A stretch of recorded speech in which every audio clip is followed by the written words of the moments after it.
Hello everyone, welcome to Ohana channel. You all must be wondering what does this particular word Ohana mean? Let me explain it to you. Ohana is a Hawaiian word which means a very big family where no one is left behind. As every family has a head of our Ohana is former IS officer Mr. Rakesh Verma who retired as additional chief secretary to the government of Rajasthan. As he is head of Ohana, under his guidance, various Ohana members will be appearing time to time on this particular YouTube channel and they will be explaining various issues of national and international importance. I am Shraddha Joshi and I am highly thankful to Mr. Rakesh Verma sir to have given me the opportunity to speak on the topic of India Central Asia relations. So, before starting the topic, let us explore why India Central Asia relations have suddenly started to gain so much of importance. So, on 27th of January 2022, it was for the first time when India Central Asia Summit was held. Also, this date is very important because on this particular same date, 30 years of diplomatic relations between India and Central Asian region got completed. Let us try to understand what is this Central Asian region, which countries are the part of Central Asian region and why this region holds a lot of importance in international relations. First of all, let us see which countries form the part of Central Asian region. There are five countries which form the part of Central Asian region. You can see on your screens that there is a map which shows the five countries of Central Asian region, namely Kazakhstan, Kyrgyzstan, Turkmenistan, Uzbekistan and Tajikistan. These are the five countries which form the part of Central Asian region. Let us try to understand now that what is the importance of Central Asian region in international relations. First of all, let us see their geographical importance. In terms of geography, the very important factor which makes Central Asian region very important is that Central Asian region acts as a bridge. It acts as a link between the two most important continents of the world, which is Asia and Europe. Another important factor which makes Central Asian region very important is its richness in terms of natural resources. These countries are hotspot of oil and natural gas, which is very important for economy of any country. After looking at the geographical importance of Central Asian region countries, let us take a look at political importance of Central Asian region. It was in the year 1991, with the collapse of Soviet Union, these countries started to look for a new diplomatic space for themselves in international relations. Although Russia still has a very strong strategic presence in Central Asian region countries, gradually China has emerged as a very strong economic player in all the countries of Central Asian region.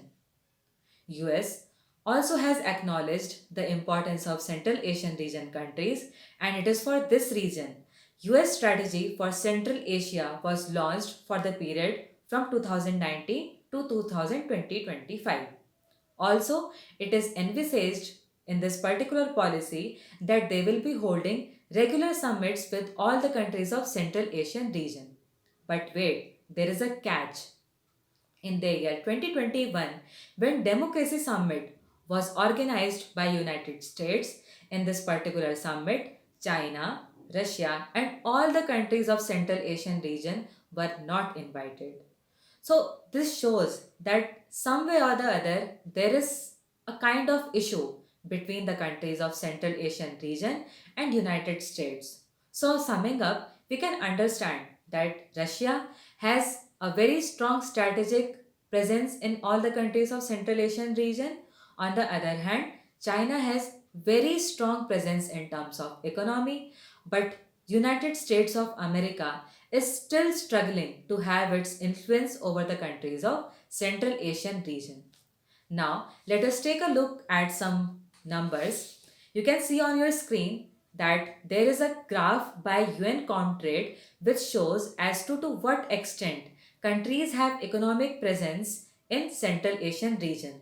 We can see that China is the leader, followed by Russia, but on the other hand, India and US have almost negligible presence in terms of economy in Central Asian region. So, after taking a look at the economic presence of various countries, let us come back to India Central Asia Summit, which happened on 27th of January 2022. But wait, why 27th of January of 2022? Let us go back to 25th of January 2022, on which China Central Asia Summit was held. Yes, instead of understanding and analyzing India Central Asia Summit in isolation, it is very important for us to understand what happened in China Central Asia Summit.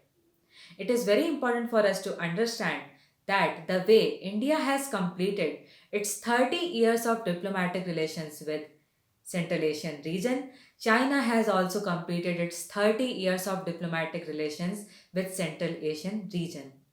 But if we compare that as to what extent India has achieved in Central Asian region, China is far ahead of us.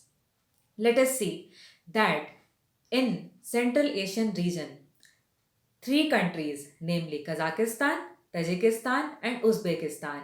These three countries are part of BRI, and rest of the two countries also have huge investments and huge infrastructure projects which are being carried out by China.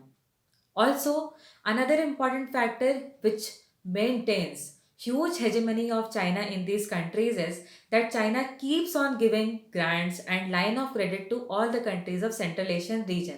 For example, in this particular China Central Asia Summit, it was announced that China will be offering $500 million of assistance to Central Asian region.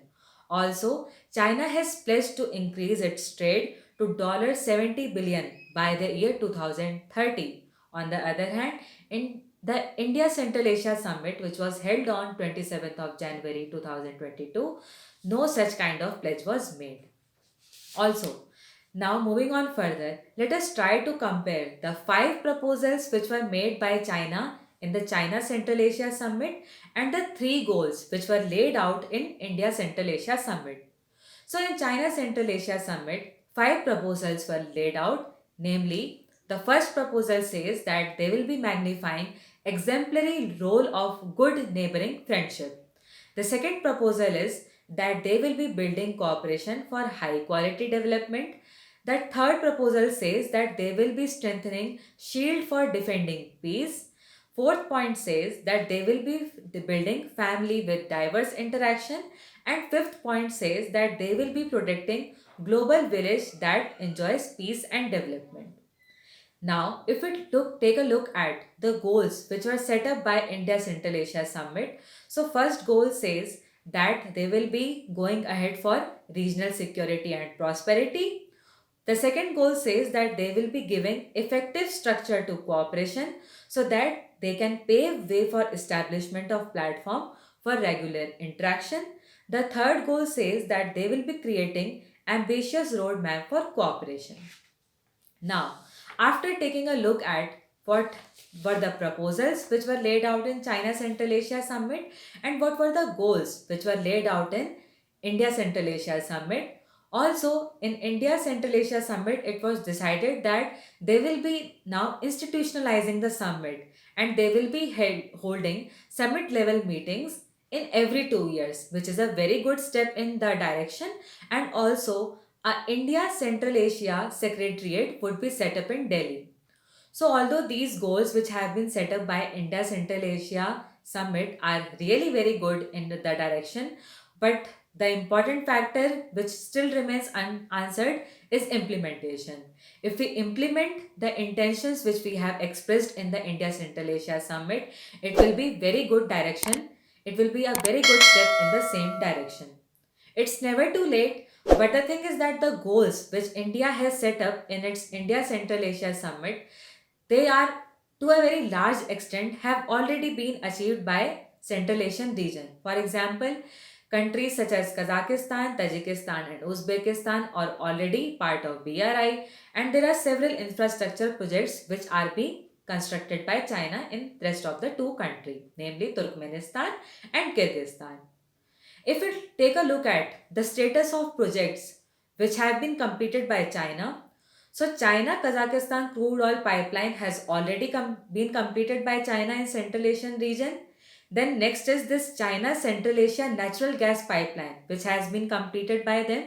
China Kyrgyzstan Uzbekistan highway has also been completed by them, and China Tajikistan expressway has also been completed. So this shows that numerous projects have already been completed by China in Central Asian region. Now let us take a look at that what has China done. What has After taking a look at what China has done in Central Asian region, let us see what India has done in Central Asia region. So it was in 1990s when this project of TAPI, which is Turkmenistan, Afghanistan, Pakistan and India pipeline for natural gas, which was envisaged. But despite of the fact that this was envisaged in 1990s, the project has still not been completed. So this shows that the intentions of India is they are good. The intentions of India are very good. But translating them into reality is the point where India lags. Now, after taking a look at infrastructure projects, let us take a look at the military presence of India and China in Central Asian region. So, in Tajikistan, it was for the first time that first base of India outside territory was established. The name of this base is Farkhor Air Base. On the other hand, China also has only one air base in Tajikistan, which is named as Tajik Air Base, and it was in the year 2021 in the month of November. China announced that it is funding more bases in Tajikistan. But does it mean that picture is all gloomy for India? No. Although it is said that it is never too late, and although it is the case that India is a latecomer, but still we have immense potential to emerge as a very important player in Central Asian region. It was in the year 2015 when Prime Minister of India at once paid visit to all the five countries of Central Asian region, signaling that Central Asian region holds special place for India in international relations. Now, last year only, International North South Transport Corridor became operational for the first time in June 2021. This is a very important factor in economic diplomacy which has been played by India. India, Iran, and Russia, these three countries are founder member of this INSTC, and also three countries of Central Asian region, namely Kazakhstan, Kyrgyzstan, and Tajikistan, are part of this INSTC. And this is where India can play its economic diplomacy to its full potential. If it will be exploiting this INSTC to its maximum extent with seeking cooperation from Iran, Russia, and these three Central Asian countries. And if we play our economic diplomacy very well, in my view, it will be a very important step in the direction of economic cooperation, and India can yield very huge positive dividends out of it. Also, a very important factor which we have to keep in mind while we are talking about INSTC is that India has expressed time and again its intent of integrating Chabahar port into INSTC. And if this intent of India, if it becomes a success, then INSTC will become a very important part, a very important link in economic diplomacy. Because Chabahar port, if it is integrated with INSTC, then this will be emerging as eastern corridor of INSTC. And also, it is worth pointing out that under the previous Ashraf Ghani government in Afghanistan, Central Asian region, India, Afghanistan, and Iran, they agreed that they will be going on for a joint and trilateral use of the port. And also, India later entered into a trilateral agreement for the use of Chabahar port with India, Iran, and Uzbekistan. And it was expected that maybe Afghanistan will also be joining this India, Iran, Uzbekistan trilateral to form a quadrilateral. But we will, it will be a thing to see that how the events unfold in Afghanistan, the way things have changed a lot with Taliban regime again coming into Afghanistan. It will be a thing to see. But as of now, India, Iran, and Uzbekistan they had entered into a trilateral agreement for cooperation in Chabahar port. So we can see that Chabahar port, if it is integrated into INSTC, the way India has expressed its intent that INSTC should be integrated to Chabahar, and if this dream of India becomes a reality, then this will be a very important step in the direction of realizing the actual potential of INSTC. The Chabahar port, it is a kind of gateway to Indian Ocean region for the countries in Central Asian region. So if Central Asian region countries, the three Central Asian countries about which I have already talked, which are part of INSTC, for them also Chabahar port is very important. For India also Chabahar port is very important. For Iran also Chabahar port is very important, and even for Afghanistan this Chabahar port is very very important. So in my view, if this Chabahar port is integrated with INSTC, this will be a very remarkable step, and this will help. This will be yielding a large amount of dividends for all the countries which are part of INSTC, and also the countries which have entered into various agreements for joint usage of Chabahar port. At this point of time, it is very important for us to understand that INSTC is equally important for Russia as well, because after little success of Eurasian Economic Union, now Russia has understood that it will have to start diversifying its economic engagement in Central Asian region so that it can ensure its deep economic presence here, because Russia knows that despite of its strong strategic presence in Central Asian region, be it in terms of military or be it in terms of its political influence, economy is a point where it lacks. Now, here it is also very important for us to recall that in December 2021, Russia entered into a no paper agreement with India for joint production of military equipments in Central Asian region. Now, a question which should come in our minds is that why Russia chose India over China, because we have seen that in recent years China and Russia have time and again shown that they are very fast friends and they stand together with each other at every point of time. But then why did Russia choose India over China? A very simple answer to this question is that Russia in its heart knows that China is an expansionist power, and wherever China engages, and already we have seen that already China has strong economic presence in Central Asian region. Russia knows that if it will engage China militarily also in Central Asian region, this will be a threat to Russia's strategic presence in Central Asian region.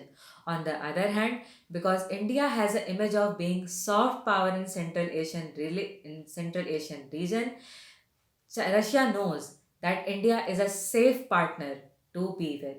That's why Russia very wisely chose India, and now it is India's turn. Now it is India's turn to use its diplomacy to its fullest potential, and it will be a thing to see, it will be a thing for us to see in future that how India plays well in this particular aspect, because we know that when this Kazakhstan crisis happened, where people were protesting against the regime in Kazakhstan, Russia sent its forces of CSTO, which was a signal to the entire world that despite of disintegration of Soviet Union, Russia still has a very strong presence in Central Asian region, and that's why Russia wants to become a player which is unrivaled in Central Asian region, and that's why Russia will never risk that China should emerge as an important player in Central Asian region, and maybe it is for this reason Russia ensured that instead of China, it should be India, which is its partner for joint military equipment production in Central Asian region. So after having talked about the role of Russia, it is very important for us to also analyze the role of Iran in this particular region. First of all, we need to understand that Iran has very strong cultural and traditional ties with all the countries of Central Asian region. And in order to tap our opportunities, be it in terms of Chabahar port or be it in terms of integrating Chabahar port with INSTC, it is time for India to exercise its strategic autonomy in its true spirit.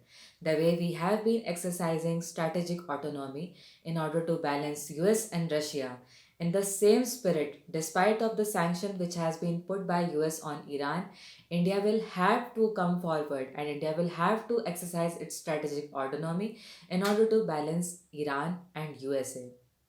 Because despite of imports of S-400 from Russia by India, US did not put CAATSA sanctions on India. This means that if in case India puts forward its steps in order to cooperate with Iran, nothing sort of adverse action would be taken by US against India. Therefore, it is the best time for India to exercise its strategic autonomy and balance Iran so that Iran, which is a very important role, which has a very important role to play in Central Asian region, we are able to exploit our relations with Iran to the fullest and maximum extent possible. And with this, we are able to strike a very perfect and very good balance in the Central Asian region. Also, not only Iran and Russia, but also we can look forward and we can see cooperation of France in Central Asian region because France is also equally interested to invest and to cooperate in terms of economy with Central Asian region. And also, as Russia and France enjoy a hate love kind of relationship in which they cooperate when they want and at some points when they don't want to cooperate, they don't. So, when economic interests of both Russia and France are converging in Central Asian region, and also at the same time India enjoys traditional ties with both Russia and France. So now Russia, France and India can form a trilateral to indulge in economic cooperation in Central Asian region. So, summing up my analysis, I would like to suggest that at this particular point of time, India should exercise its strategic autonomy to the maximum extent possible by trying to balance Iran and USA because Iran has a very central role in Central Asian region, and by utilizing our good relationship with Russia, with France and with Iran, India can tap its potential to the fullest extent possible.